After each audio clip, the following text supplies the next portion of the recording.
Welcome back to another adrenaline packed episode of Auto Edge, the podcast where pistons meet passion and legends are brought to life. I am Orko, and today we are tearing through time to explore the myth, the man, the Mustang maker, Carroll Shelby. If you think you know the American buckle up because Shelby just didn't build cars, he ignited a revolution. I'm Yusuf, and today I'm taking you deep into the heart of American motorsport strategy. From dusty circuits to boardroom warfare, Shelby was more than a driver or a builder. He was a disruptor. He reshaped how the world saw American engineering, flipping the script on European dominance and planting the stars and stripes on the global racing scene. And I am Aditya. But let's step back for a second. What if I told you that behind every Mustang engine, every Cobra cornering on a track, was a story about rebellion, identity, and cultural transformation? Shelby cars weren't just fast, they became icons, extensions of a nation's raw, untamed spirit. He took the American dream, put it on four wheels, and floored the planet. Exactly. This isn't just a tribute, it's an exploration. From his early days as a chicken farmer, where with the need for speed to redefining what Ford could be with the GT 350 and GT 40, Shelby was always chasing the next corner, the next thrill, and the next legacy. He wasn't in it for just the flash, he was in it for the win. And this wasn't just about horsepower. Shelby blended art and engineering, performance and personality. He had this uncanny ability to find potential where others saw limitations. Whether it was in car, a driver, or an opportunity no one else dared to touch. He saw the gasps in the racing world and then stormed through them. Its life reads like a movie script. Heartbreak, hell, victories, betrayals, grit. And yes, it literally became a Hollywood blockbuster. But the reality, it was even more raw and derivative. Shelby didn't wait for permission. He made his own rules. And in this process, he carved his name into chrome, carbon, and history books. His life reads like a movie script. Heartbreak, health issues, victories, betrayals, grit. And yes, it literally became a Hollywood blockbuster. But the reality? It was even more raw and riveting. Shelby didn't wait for permissions. He made his own rules. And in the process, he carved his name into chrome, carbon, and history books. From the iconic Cobra to the thunderous GT 500, from the drama of Le Mans 66 to the street credibility of the Shelby Mustang. This man left the tire tracks across generations. Whether you are into vintage muscle, modern performance, or just stories of impossible ambition, Shelby's life has always something for you.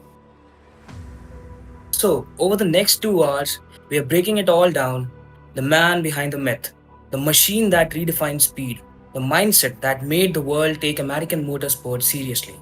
If you have ever felt your pulse race at the sound of a V8, that part of the thrill to Carroll Shelby.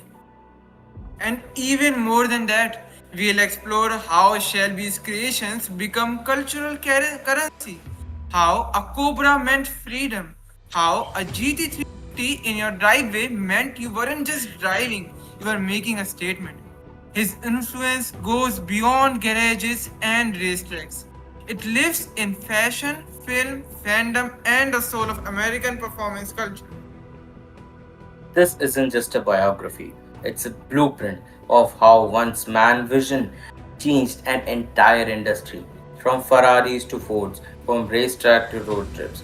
We are tracing Shelby's fingerprints across it all. His legacy is fuel injected, high octane, and unmistakably loud. So tune your ears like Shelby tuned engines, with attention, passion, and curiosity. Whether you're wrenching in a garage or dreaming at a red light, by the end of this ride, you'll understand why Shelby isn't just a name, he's a movement.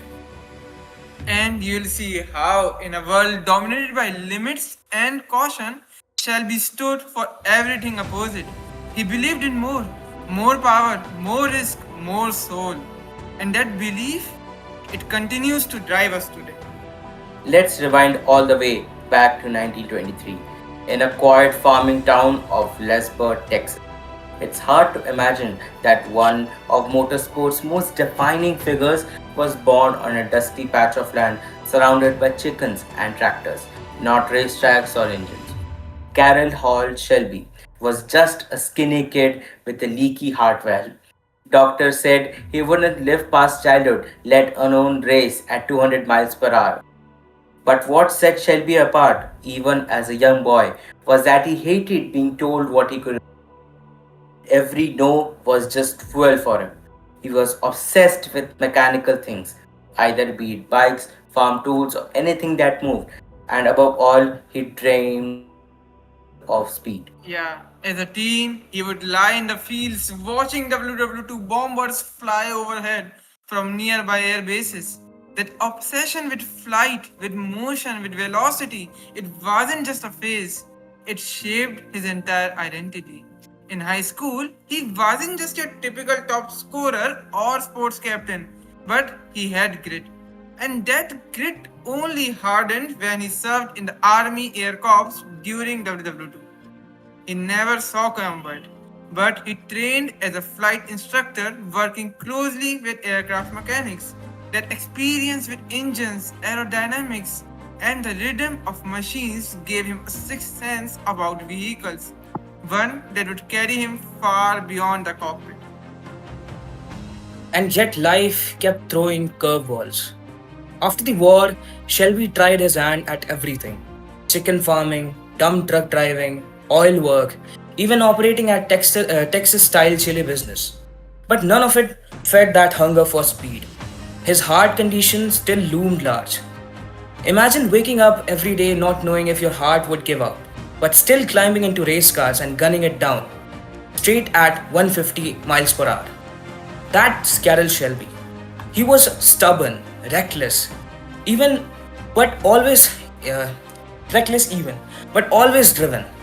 By the early 1950s, he started racing professionally in a small regional events, often wearing his signature striped bib overalls, not for style, but because he'd literally come from the farm to the track. Soon his natural talent caught attention. He drove for Maserati, Aston Martin, and other European cars, reared for an American background. He earned respect fast, not just for the winning, but for the ability to stand a car's behavior better than most engineers. His peak came in 1959 when he co-drove the Aston Martin DBR1 to victory at Le Mans. That race, one of the most grueling on earth, was the stuff of dreams. But even then, he was racing on borrowed time. His heart condition was worsening. He would take nitroglycerin tablets before and during the races to keep his chest from collapsing. He knew the risks, but he kept on pushing because there was only one thing that was more dangerous than racing for Shelby. That was not even racing. When a doctor finally said, "That's it, Carol, no more," it should have ended his story. For most, it would have. But Shelby, he was just getting started. He wasn't about to go quietly into retirement. Instead, he pivoted, took all that first hand racing knowledge about balance, weight, power, and pressure, and channeled it into building cars that could win. That transition from driver to builder wasn't easy, but Shelby had a gift. He could speak the language of both engineers and racers. He didn't just want to build cars that moved, he wanted cars that won. He didn't care for bureaucracy or corporate talk. All he needed was an engine, a sketch, and a challenge. That's when Shelby American was born, in a small shop in Venice, California, with nothing but a handful of mechanics, a dream, and a little startup cash. He didn't come from Detroit royalty. He wasn't part of European motorsport elite, but he knew what made cars fast. And more importantly, what made them win. His garage was chaotic, loud, and raw, just like his personality. But underneath that cowboy swagger was a technical mind obsessed with performance. This wasn't just a career pivot, this was Shelby's rebirth. And the seed he planted in that tiny workshop, they would soon grow into legends like the Cobra, the GT350, and the GT40. Machines that would shake the racing world and stamp Shelby's name in the history books forever. So now picture this. It's the early 1960s. Shelby got an idea, a big one. American power with Europe finesse. A lightweight British AC Ace chassis paired with a brutal Ford V8. That unholy marriage gave birth to the AC Cobra, a snarling, tire shedding beast that redefined what a sports car could be. The Cobra was just not fast, it was scary fast. 0 to 60 in under 5 seconds, back when most cars struggled to hit 60 at all. But it wasn't just about speed, it was a statement. An American built car tuned by a former chicken farmer ready to take on Ferrari, Porsche, Jaguar, and beat them on their home turf. The early days of Cobra were gritty.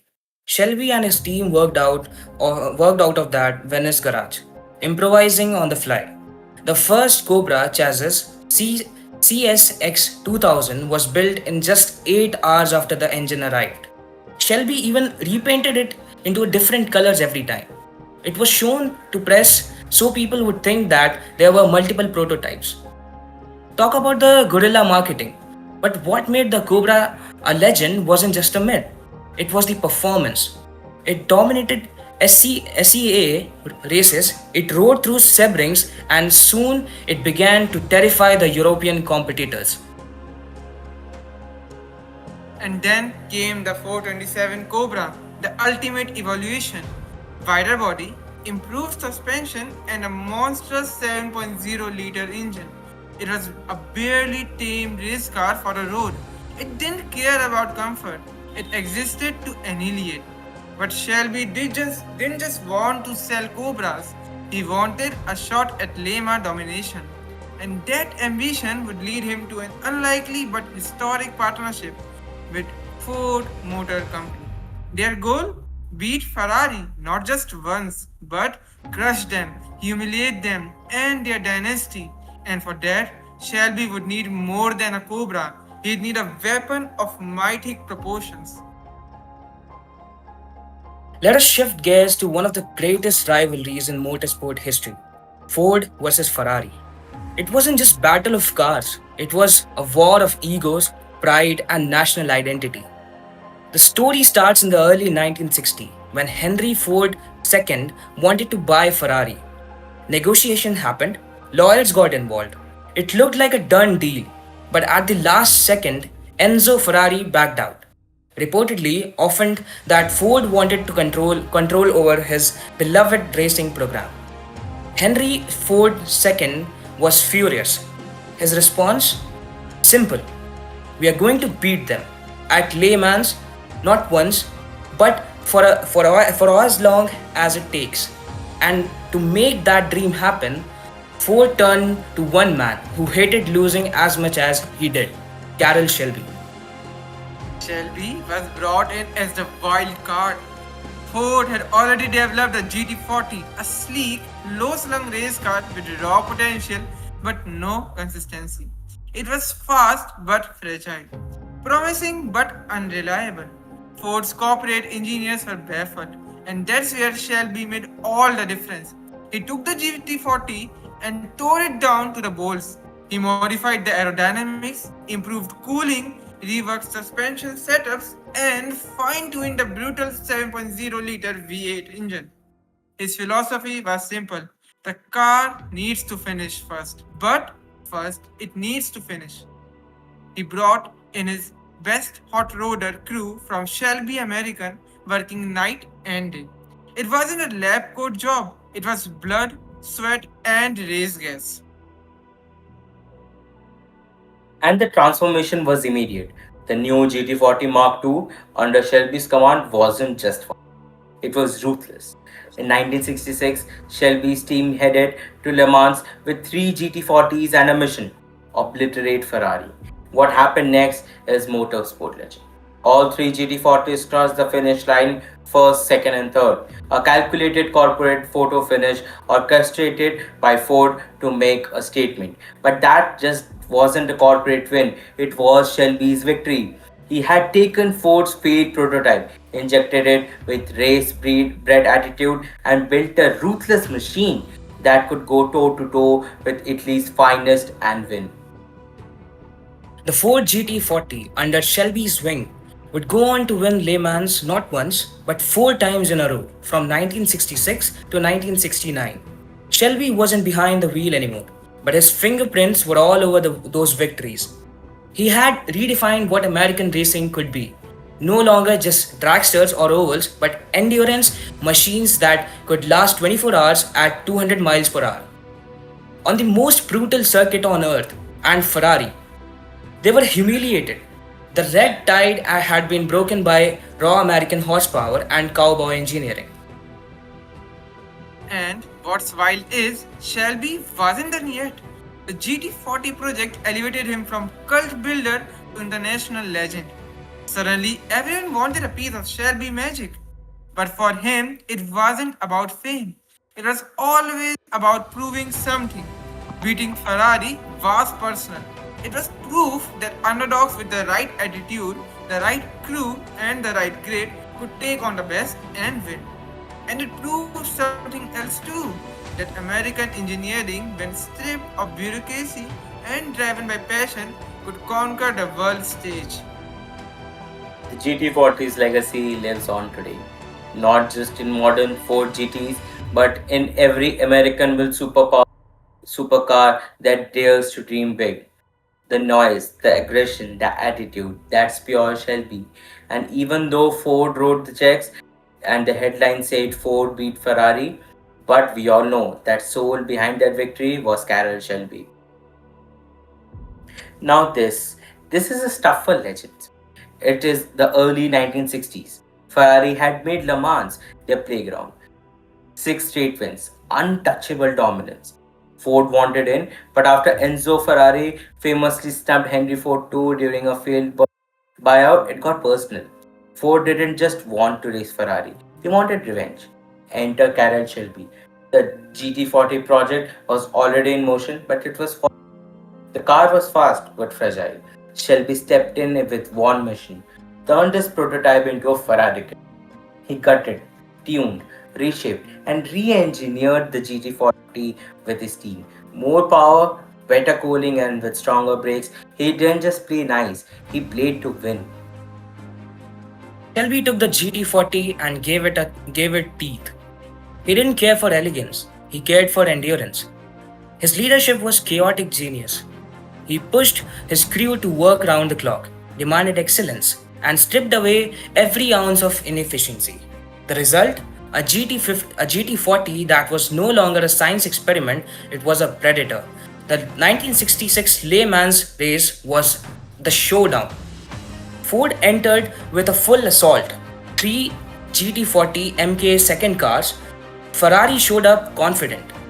But as hours ticked by, it became clear Shelby had built monsters. The GT40s rode down the Mulch lane and straight at over 200 miles per hour, outspacing, outlasting, and outmaneuvering every rival. And when that final lap ended, history was made. First, second, and third. A complete Ford podium.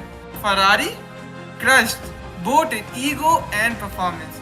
It was one of motorsport's greatest upsets, and Shelby was the architect. The cowboy from Texas had just led a corporate vendetta to the top of the racing world. That 66 win wasn't just about speed, it was about identity. It proved that American engineering, when driven by passion and guts, could beat the aristocracy of European racing.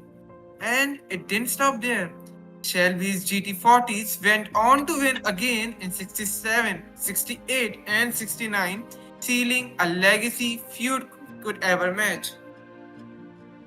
It was just more than a victory, it was cultural.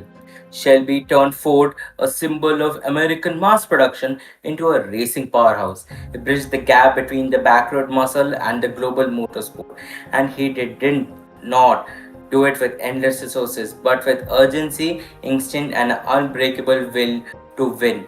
The GT40 wasn't just a car; it was a middle finger to the highest with establishment and the declaration that America has arrived in the motorsport era.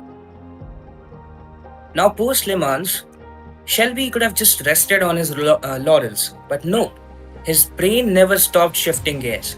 Ford came knocking again, but this time with a different mission. They had they had a hit on their hands, the Mustang, but it needed edge, bit and respect on the street on the track. Shelby's answer, the GT350. He took that humble pony car and turned it into a track day beast. Stripped it down, beefed up upon the suspension, added power, and boom, the GT350 was born. It wasn't just faster, it felt faster and raw, noisy, visceral. It was American performance in its purest form. Yeah, Shelby's Mustang wasn't just a car, it was a cultural movement. It spoke to the youth, to the rebels, to the weekend racers. You could buy it, drive it to work, and take it to the track on Sunday. It made performance accessible. The GT350 dominated SCCA circuits and proved the Mustang could be more than a commuter. It could be a contender. And let's not forget that Shelby GT 500 bigger engine, more muscle, still street legal but angry as hell. These weren't just upgrades, they were statements. They told the world that American cars didn't have to apologize for their size, sound, or swagger. And the marketing, pure Shelby, gold stripes, cobra badges, and a legend behind every curve. He knew how to sell the dream. The cars weren't just mass produced clones, they were tuned, tested, and blessed by Shelby's team. Each one carried a bit of his DNA. And when you bought a Shelby's Mustang, you weren't just buying a car, you were buying a legacy, a feeling, a roar that echoed all the way from Le Mans pit wall to your local drag strip. Shelby didn't just tune cars, he rewired the American imagination in every common person. The 80s and the 90s weren't the golden era of Mustang, but Shelby found new ways to ignite horsepower. Enter Dodge. Carroll teamed up with Chrysler's performance division and brought his hot rod attitude to a new generation. Remember the Dodge Omni GLH? It stood for Goes Like Hell and it lived up to its name.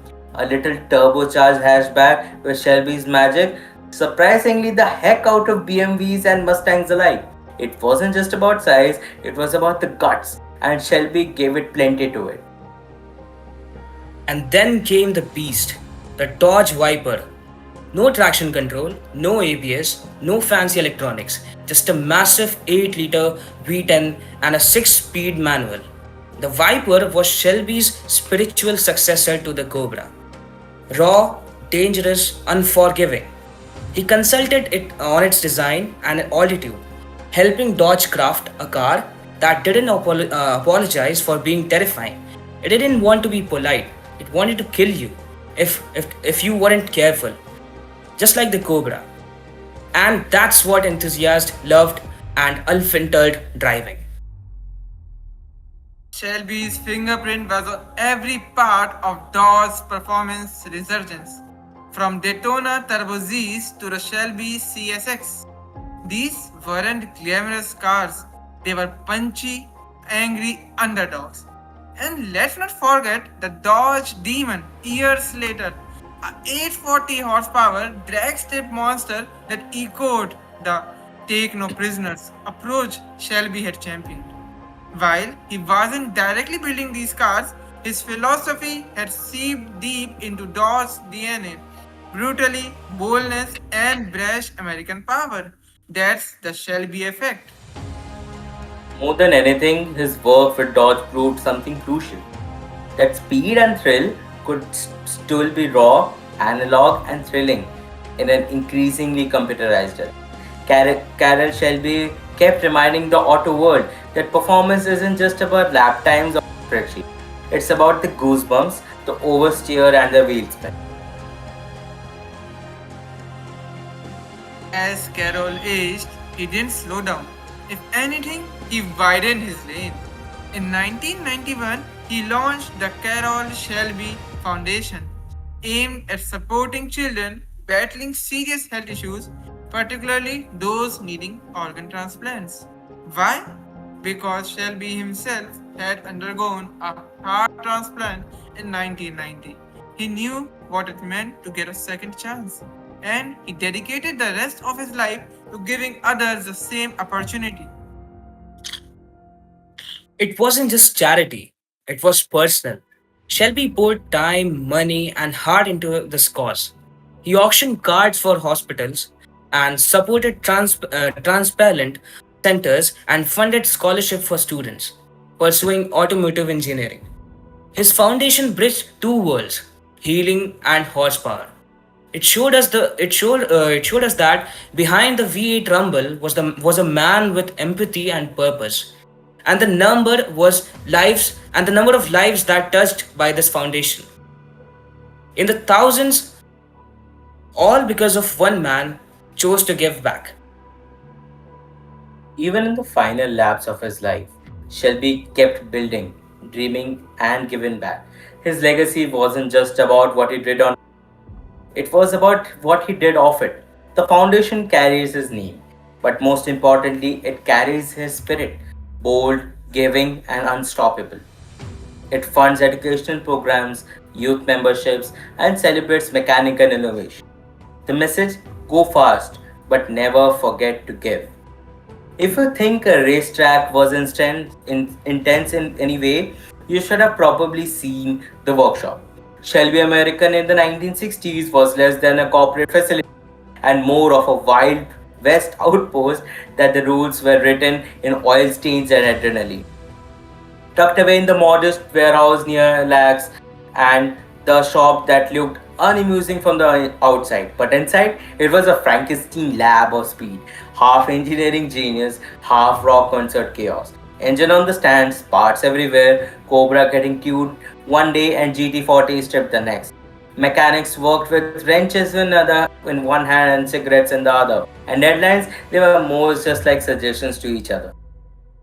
It was controlled chaos, but somehow in that madness, magic happened. Shelby handpicked hot rodders, race mechanics, and daredevils who shared his addiction to speed. These weren't suit and tie engineers, these were grease covered warriors who'd work for 14 hours, then drink until 2 am, and then be back under the Cobra by sunrise. And Shelby? He wasn't locked in some office. He was right there in the mix, cracking jokes, barking orders, turning carbs, and slapping people on the back when something finally clicked. He turned a dusty garage into a birthplace of legends. And let's not forget the characters in that garage. Guys like Phil Remington, an engineering genius who could fabricate a solution out of thin air.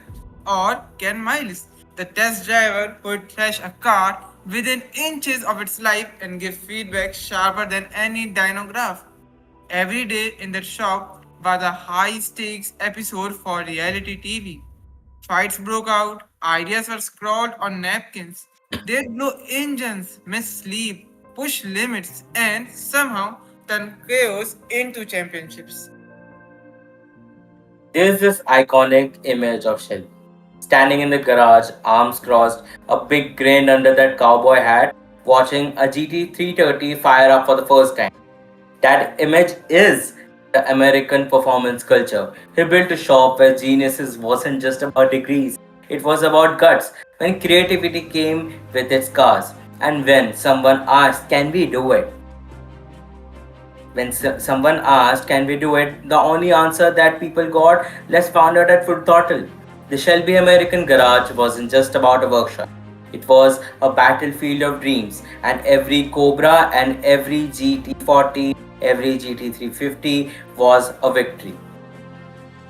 Fast forwarded to the early 2000s. The muscle car were just heating up again. Ford brought back the Mustang into retro modern form, and who better to resurrect its soul than Carroll Shelby himself? In 2007, the GT500 made its thundering return and wasn't just a bad job. It was true resurrection. Shelby was back in the saddle, working closely with Ford SVT to inject that old school venom into a new. This wasn't just nostalgia. For nostalgia's sake, the new GT500 had a 5.4 liter supercharged V8 pushing 500 horsepower. It roared, it pulled, and it gave Gen X and millennials enthusiasts a taste of what their dads had in their 60s. Shelby's collaboration with Ford was tighter than ever.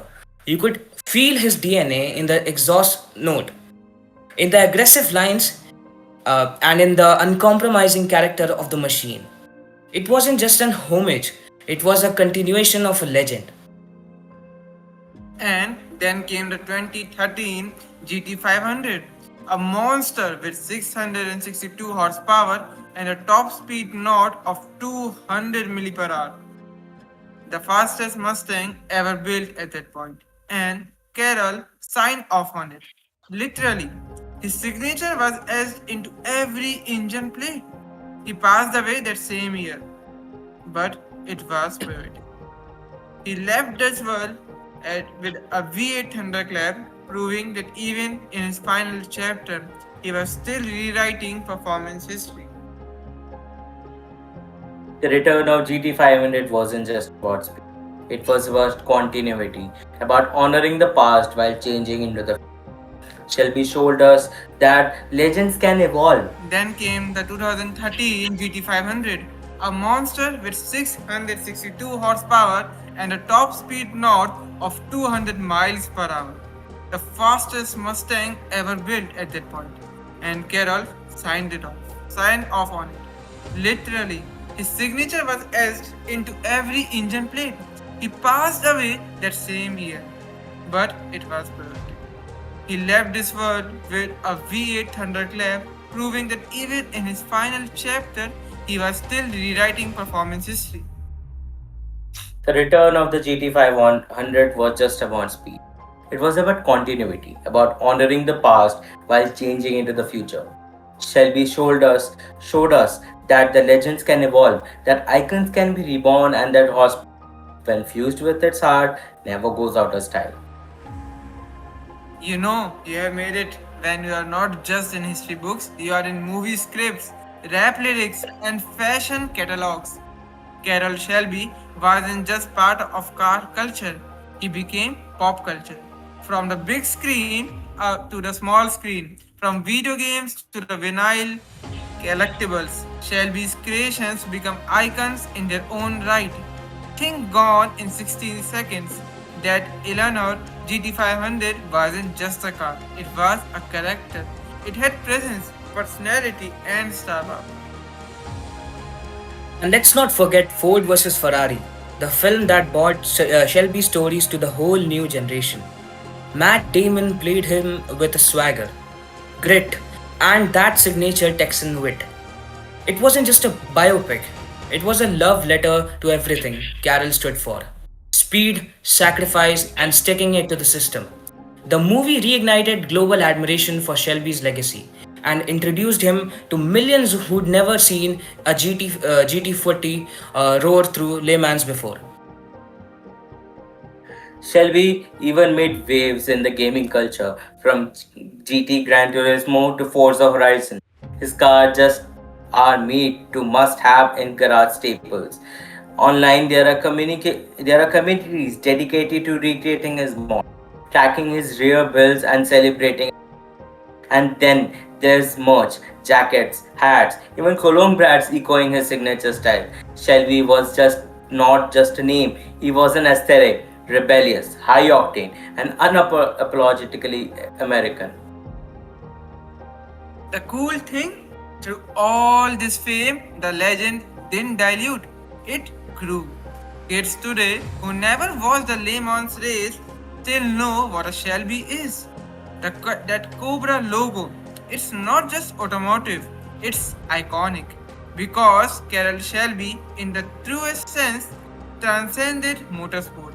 He became a symbol of speed, freedom, and never backing down. Behind every Shelby's masterpiece were a dozen wild unfinished monsters. The prototypes, the what ifs, and the kind of builds that never saw production, but lived on in whispered shop stories and dusty warehouse corners. One of the most intriguing, the Shelby's Lone Star, a mid engine sports car from 1968 meant to take on Europeans' finest. Only one was built. It had potential to be America's first true exotic, but politics and practically shut it down. Then there was the Super Snake, an ultra rare GT500 variant made from a Goodyear tire testing. It had Le Mans spec internals, could outrun Ferraris, and only one was made. Shelby deemed it to be too dangerous and too expensive, and even too insane for mass production. People would go wires about it, and then they say something coming from him. But those builds, they weren't just failures. They were experiments glimpsing how far Shelby was willing to push for his designs and for the practicality of his dream car. He even explored turbocharging before it was cool, dabbled in four-wheel drive rally cars, and allegedly had plans for a Shelby minivan. Yes, a minivan with a V8. Whether serious or just a prank on Detroit XX, the point remains. Shelby never stopped dreaming. Even in his 70s, he was scribbling designs, testing concepts, and chasing the next rush. The prototypes reveal a side of Shelby we don't always see, the mad scientist, the guy who wasn't afraid to fail spectacularly if it meant pushing boundaries. Some of those projects faded into obscurity, or the others became collector unicorns. But all of them carry the same DNA: fast, fearless, and fiercely Shelby. Carroll Shelby passed away in 2012, but let's be honest, legends like him don't really go. His legacy is still alive and roaring. His name graces new Mustangs. His signature is etched into limited edition ones, builds, and his philosophy lightweight, high horsepower, and no BS performance still fuels the normal car modern scene. Whether you are at a drag strip, a car meet, or even at a high school parking lot, someone's repping a Shelby as he owns it. And beyond the badge, his spirit shows up on the boldest corners of the industry. In tuner garages trying to break 1000 HP. In racing teams that believe the impossible can be done with grits and guts. In engineers who say what if and just go for it. That's the real legacy. That's the real legacy. Shelby didn't build an empire. He sparked a revolution, one that's still shifting gears. Just think about it. How could we change fate?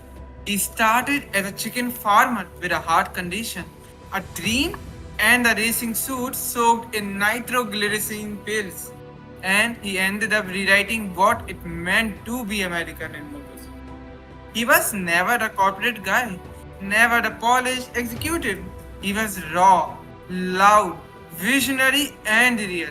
And that's what people connected with. Carol Shelby taught us that horsepower isn't just mechanical, it's emotional. It's what you feel in your gut when the light turns green.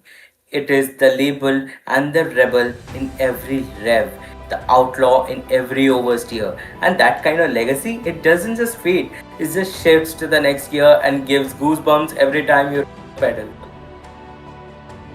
When Ford brought back the GT in the mid 2000s, they weren't just building a car, they were resurrecting a myth. The 2005 Ford GT wasn't just a gimmick, it was a full blown tribute to Shelby, Ken Miles, and the layman's dream team. supercharged mid-engine and financing.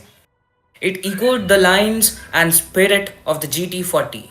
But in modern shell, every detail from the teardrop roof to the massive rear haunches whispered, "Remember what we did in 66."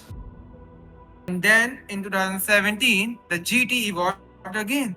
This time as a carbon fiber, twin turbocharged V6 Beast built to once again take down Ferrari at Le Mans. And it did. The Ford GT won its class in 2016, 50 years after the original Shelby led GT40 triumph. That win wasn't just a race victory, it was a ghostly nod from the past. A message Shelby's spirit still haunts the Mulsanne Strait and still wins. What's crazy is about how modern hypercars carry traces of Shelby's ideology: lightweight over luxury, aggression over comfort, driver focused machines that don't just apologize for being violent. The Connect 6, the Stingers, and even Tesla's Played mode, they are all Shelby at their heart. And they ask how much is too much, and then they go further at it. The GT40 wasn't just a race car, it was a defiance, a declaration that what Americans build with passion, they can beat the best. And that message, that belief system, Carroll Shelby bled in into every bolt. Every gear change, every late braking corner, and now, decades later, it still echoes in every modern GT. Every startup dreamer, every engineer chasing one more tenth. As we goes into the final lap of this episode, one thing's clear. Carroll Shelby wasn't just a name on a badge. He was a force, a blueprint for dreamers, rule breakers, and gearheads alike. He didn't chase perfection, he chased character. His cars weren't flawless, they were fierce, loud, alive, just like the man behind them. Shelby taught us that greatness isn't just reserved for polished and or the privileged. It is earned by those who dare to try, to fail, and to try again. He was flawed, fiery, and full of grit. And that's exactly why we believe in his legend. Because Shelby's story isn't just a tale of horsepower, it's a story of heart. And even now, as electric motors hum and AI handles the curves, Carol Shelby's ethos echoes down every stretch of asphalt. The rebel spirit, the hot rod attitude, and the built in faster, lighter, and louder gospel. It's still here. In every burnout, in every black back road blast, in every late night garage session, his legacy doesn't sit in museums, it lives within us. So whether you are behind the wheel of a supercharged Shelby GT500, a laptop designing the next gen hypercar, or just daydreaming about your first build, remember one thing, you're part of the story too.